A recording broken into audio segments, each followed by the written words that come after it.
Hello నమస్తే welcome to my channel మెకానియన్.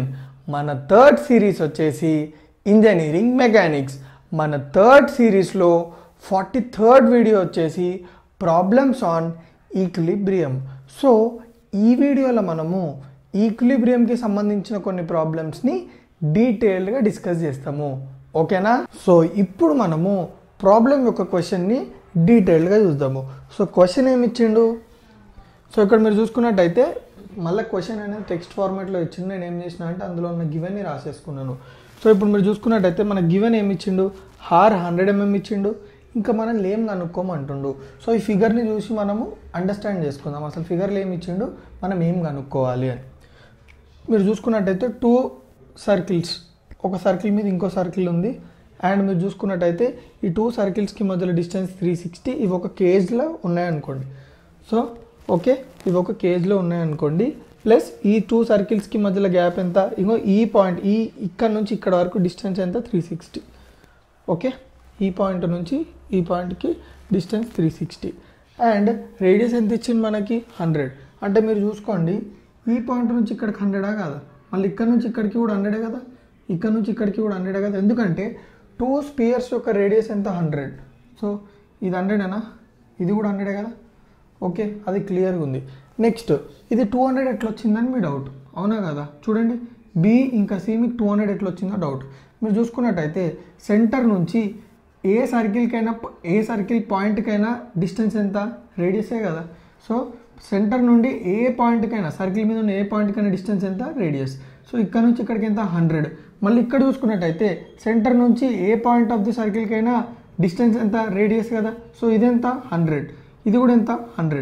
So 100 + 100 ఎంత? 200. ఎందుకంటే 2 స్పియర్స్ రేడియస్ ఎంత ఉంది? 100 mm ఉంది. సో ఈ స్పియర్ రేడియస్ ప్లస్ ఈ sphere radius is nothing but total length BC 200, అవునా కదా? సో అది క్లియర్గా అర్థమైంది.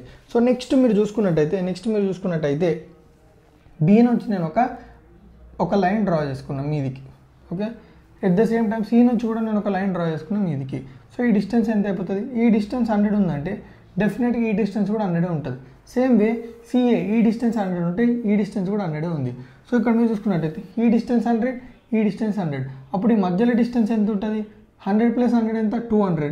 200లకి ఎంచి నేను టోటల్ 360లకి ఎంచి నేను 200 తీసేస్తే నాకు ఎంత వస్తుంది? 160. అంటే ఈ డిస్టెన్స్ ఎంత? 160. మీరు కరెక్ట్ చూడండి, ఈ 160 చూడండి, బిఎఫ్ వాల్యూ 160 కదా. ఇది సేమ్. సో బిఎఫ్ వాల్యూ 160 కదా. సో ఇవి మీకు అర్థమైనా? సో ఇదంతా ఎక్స్ప్లెయిన్ చేస్తాం. మనం ఏం కనుక్కోవాలి అనేది మీ డౌట్గా చూడండి. కాంటాక్ట్స్ దగ్గర రియాక్షన్స్ ఏంది, రియాక్షన్ వాల్యూస్ ఏందో కనుక్కోమంటుండు. ఆర్ఏ రియాక్షన్ ఎట్ ఏ, ఇంకో ఇక్కడ. Next RB reaction at B, ఈ పాయింట్ దగ్గర. Next RC reaction at C, RD reaction at D. నేను మీకు ఆల్రెడీ చెప్పిన కదా, 2 బాడీస్ కాంటాక్ట్లోకి వచ్చినప్పుడు సెల్ఫ్ అడ్జస్టింగ్ ఫోర్సెస్ యాక్ట్ అవుతాయని చెప్పి. That are nothing but normal reactions. So ఇప్పుడు మనం ఈ నార్మల్ రియాక్షన్స్ని కనుక్కోవాలి.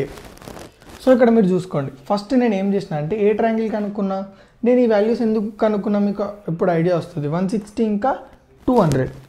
సో మీరు చూసుకున్నట్టయితే ఇక్కడ నేను ఏ ట్రయాంగిల్ తీసుకున్నా? BCF, triangle BCF. ఇప్పుడు ట్రయాంగిల్ బీసీఎఫ్లో నేను కాస్ ఆల్ఫా అంటే కాస్ ట్రిగ్నోమెట్రిక్ రేషియో అప్లై చేస్తున్నా ఆల్ఫాకి. So cos alpha is equals to adjacent ఎంత? బిఎఫ్ బై హైపోటెన్యూస్ ఎంత? BC. So alpha is equals to cos అట్ పంపిస్తే కాస్ ఇన్వర్స్ బిఎఫ్ ఎంత? 160, బీసీ ఎంత? 200. కాస్ ఇన్వర్స్ 160/200 ఎంత వచ్చింది? Cos inverse 4/5 which is nothing but 36.869 degrees. So alpha వచ్చేసి మనకి 36.869 degrees. ఇది క్లియర్గా అర్థమైందా? ఫస్ట్ నేను ఆల్ఫా వాల్యూ కనుక్కున్నా, అది ఎందుకు అనుకున్నానో మీకు తర్వాత అర్థమవుతుంది. నెక్స్ట్ నేను ఏం చేస్తున్నా అంటే సింపుల్, ఈ బాడీకి ఫ్రీ బాడీ డయాగ్రామ్ వేస్తున్నా సపరేట్గా, ఈ స్పియర్కి. సో ఫస్ట్ ఈ స్పియర్ చూద్దాం. సో ఈ స్పియర్ ఫ్రీ బాడీ డయాగ్రామ్ వచ్చేసి ఇది. సో ఫ్రీ బాడీ డయాగ్రామ్ అంటే ఏంది? కాంటాక్ట్స్ అన్నీ ఎలిమినేట్ చేయాలి. సో కాంటాక్ట్స్ ఎక్కడ ఉన్నాయి? ఇక్కడో కాంటాక్ట్ అన్నీ ఎలిమినేట్ చేసి సపరేట్గా ఆ బాడీని గీసుకోవాలి. ఆ బాడీని సపరేట్గా గీసుకున్న తర్వాత ఆ బాడీ మీద యాక్ట్ అయ్యే ఫోర్సెస్ అన్నిటిని రిప్రజెంట్ చేసుకుంటే దాన్నే ఫ్రీ బాడీ డయాగ్రామ్ అని అంటాం. సో ఇక్కడ మీరు చూసుకున్నట్టయితే నేను ఏం చేసిన, సర్కిల్కి మధ్యలో కోఆర్డినేట్ యాక్సిస్ తీసుకున్నా రిఫరెన్స్కి. ఓకే, సో ఇక్కడ మీరు చూసుకున్నట్టయితే ఈ పాయింట్ దగ్గర ఆర్డీ యాక్ట్ అవుతుందా, ఆర్డీ ఎట్ సైడ్ యాక్ట్ అవుతుంది, ఇట్ సైడ్. అంటే ఇక్కడ మీరు చూసుకున్నట్టయితే ఇట్ సైడ్ అంటే according to law of transmissibility నేను ఈ ఆర్డీని ఇట్ సైడ్ షిఫ్ట్ చేసుకోవచ్చా, చేసుకోలేనా?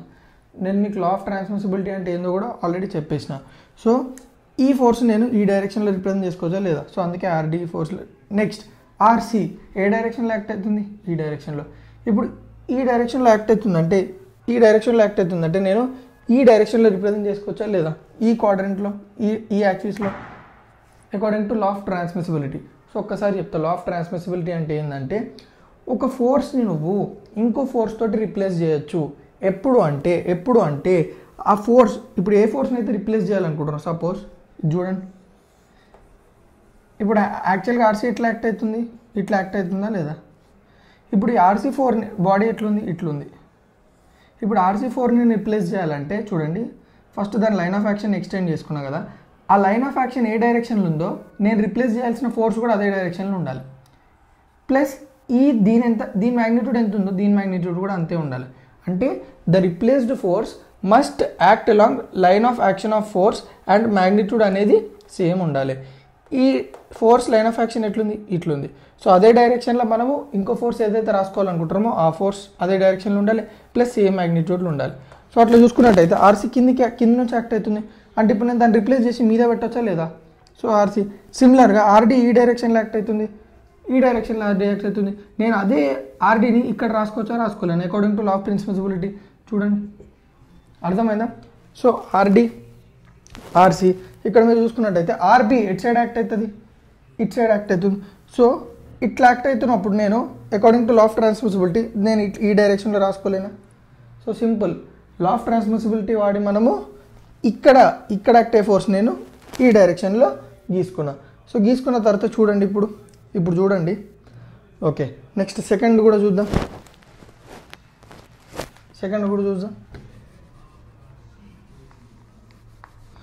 ఓకే, సెకండ్ వద్దులే, మనం ఇప్పుడు ఏం చేద్దాం అంటే ఫస్ట్కి ఈక్విలిబ్రియం కండిషన్స్ అప్లై చేద్దాం.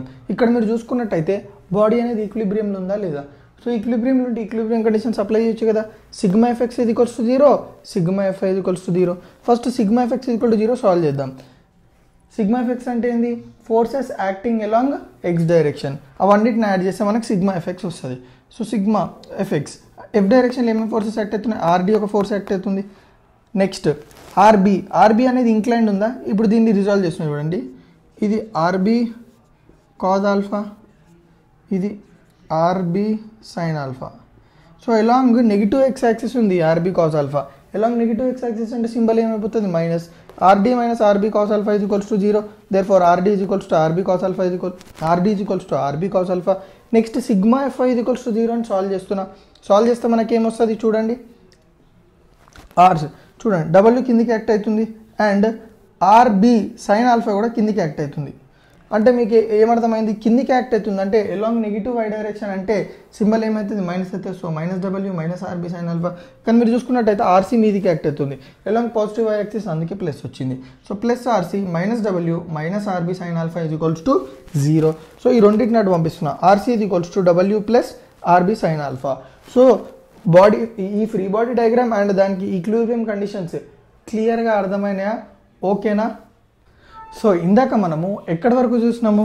ఇక్కడ మీరు చూసుకున్నట్టయితే ఫస్ట్ స్పియర్ యొక్క ఫ్రీ బాడీ డయాగ్రామ్ వేసి దాని యొక్క sigma FX and sigma FY వాల్యూస్ని సాల్వ్ చేస్తే మనకి ఏమొచ్చింది? ఇక్కడ చూడండి, RD is equals to RB cos alpha, RC is equals to W plus RB sine 36.869 degrees. That is nothing but sine alpha. Okay, ఇప్పుడు నేను ఏం చేస్తున్నా అంటే సెకండ్ స్పియర్ని కన్సిడర్ చేస్తున్నా. ఈ సెకండ్ స్పియర్కి నేను ఫ్రీ బాడీ డయాగ్రామ్ ఇస్తున్నా. సో ఇక్కడ మీరు చూడండి, ఫ్రీ బాడీ డయాగ్రామ్ అంటే కాంటాక్ట్స్ నుంచి, అంటే ఎక్కడెక్కడైతే కాంటాక్ట్స్ ఉందో ఆ కాంటాక్ట్స్ అన్నిటిని ఎలిమినేట్ చేసి ఓన్లీ సపరేట్గా బాడీని డ్రా చేసుకొని ఆ బాడీ మీద యాక్ట్ అయ్యే ఫోర్సెస్ అన్నిటిని రిప్రజెంట్ చేస్తాం మనము. దాన్ని ఫ్రీ బాడీ డయాగ్రామ్ అంటాము. సో ఇక్కడ చూడండి, ఏ ఫోర్సెస్ యాక్ట్ అవుతున్నాయి? ఆర్బీ ఏ డైరెక్షన్లో యాక్ట్ అవుతుంది? మీదికి. సో ఈ డైరెక్షన్ కాబట్టి according to law of transmissibility ఇట్లా యాక్ట్ అయితే నేను ఇట్లా రిప్రజెంట్ చేసుకోవచ్చు కదా. సిమిలర్గా డబ్ల్యూ కిందికి యాక్ట్ అవుతుంది. సో డబ్ల్యూ కిందికి. నెక్స్ట్ ఆర్ఏ ఏ డైరెక్షన్లో యాక్ట్ అవుతుంది? ఈ డైరెక్షన్లో. ఆర్ఏ ఈ డైరెక్షన్లో యాక్ట్ అయితే according to law of transmissibility నేను ఈ డైరెక్షన్లో చూపించుకోవచ్చు కదా. ఇట్లా ఇట్లా. సో అన్ని ఫోర్సెస్ని మనం రిప్రజెంట్ చేసుకున్నాం. సో ఇక్కడ మీరు చూసుకున్నట్టయితే ఎన్ని ఫోర్సెస్ యాక్ట్ అవుతున్నాయి బాడీ మీద? 3 ఫోర్సెస్. అండ్ ఈ 3 ఫోర్సెస్ వచ్చేసి కాంకరెంట్ ఉన్నాయా లేదా, ఒక పాయింట్ దగ్గర మీట్ అవుతున్నాయి. సో 3 కోప్లేనార్ ఫోర్సెస్ కాంకరెంట్ అవుతున్నాయి అండ్ ఈ బాడీ అనేది ఈక్విలిబ్రియంలో ఉంది. సో మనకి ఈ కండిషన్స్ అన్ని సాటిస్ఫై చేస్తే మనము లామిస్ థియరం అప్లై చేయొచ్చా చేయలేమా? సో చేయొచ్చు. సో నేను ఇప్పుడు ఏం చేస్తున్నా అంటే లామిస్ థియరం అప్లై చేస్తున్నా. దానికి ముందు నేను ఏం చేసిన అంటే జస్ట్ దీన్ని ఇంకా సింప్లిఫై చేసి ఫోర్సెస్ని వాటి మధ్యలో ఉన్న యాంగిల్స్ని డ్రా చేసుకున్నాను. చూడండి డబ్ల్యూకి ఆపోజిట్ యాంగిల్ ఎంత? 143.41, 143.31. నెక్స్ట్ ఆర్ఏకి ఎగ్జాక్ట్ ఆపోజిట్ యాంగిల్ ఎంత ఉంది? 126.9, 126.9. నెక్స్ట్ ఆర్బీకి ఎగ్జాక్ట్ ఆపోజిట్ యాంగిల్ ఎంత ఉంది? 90. సో ఇప్పుడు నేను లామిస్ థియరం అప్లై చేస్తున్నా. చూడండి F1 by sin alpha is equals to F2 by sin beta is equals to F3 by sin gamma. So F1 ఎంత? W quite opposite ఏముంది? 143. So sin 143.31 is equals to next F2 అంటే ఎంత? RA quite opposite ఏముంది? 126.9. RA by sin 126.9 is equals to ఆర్బీకి ఎగ్జాక్ట్గా quite opposite ఏముంది? 90. RB by sin 90. So ఇక్కడ మీరు చూసుకున్నట్టయితే ఈ మూడిట్లో నాకు నోన్ క్వాంటిటీ ఒకటి ఉంది, ఇది. సో ఇప్పుడు ఈ నోన్ని నేను దీంతో ఒకసారి ఈక్వేట్ చేసుకుంటా, సో ఫస్ట్ ఈ రెండు ఈక్వేట్ చేసుకుంటే నాకు ఏమొచ్చింది? RA వాల్యూ వచ్చింది. RA is equals to 134.85.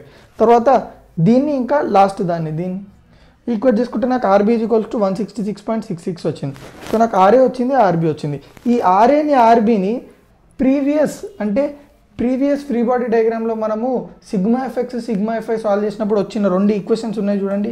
ఈ బాడీకి ఫ్రీ బాడీ డయాగ్రామ్ వేసి సాల్వ్ చేసినామా లేదా, ఈక్విలిబ్రియం కండిషన్స్ అప్పుడు వచ్చిన రెండు ఈక్వేషన్స్లో RA/RB పెట్టుకోవాలి. RA/RB పెట్టుకుంటే ఏమవుతుంది? RD is equals to RB cos alpha. So RB పెట్టుకుంటే ఏమైపోతుంది? RD is equals to 166.66 into cos of 36.869 RD వచ్చేసింది. Next RC is equals to W plus RB sine 36.869. Very very important. ఈ W అసలు మీకు చెప్పలేదు నేను, ఎక్స్ట్రీమ్లీ సారీ.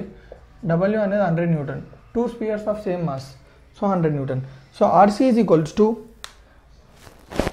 ఇక్కడ కూడా W 100. So RC is equals to 100 plus 132.765 into sine 36.69 which gives RC is equals to 199.649. So క్లియర్గా అర్థమైందా? మనము ఈ 2 బాడీస్కి ఫ్రీ బాడీ డయాగ్రామ్స్ వేసేసుకొని వాటి యొక్క ఈక్విలిబ్రియం కండిషన్స్ని సాల్వ్ చేసి అందులో నుంచి వచ్చిన వాల్యూస్ని ఈక్వేషన్స్లో పెట్టి మనము RA, RB, RC, RD వాల్యూస్ని కనుక్కున్నాం. సో క్లియర్గా అర్థమైందా? సో నా వీడియోస్ ఏమైనా మీకు కొంచెం యూస్ఫుల్ అయితే తెలుసు కదా ఏం చేయాలో, రైట్.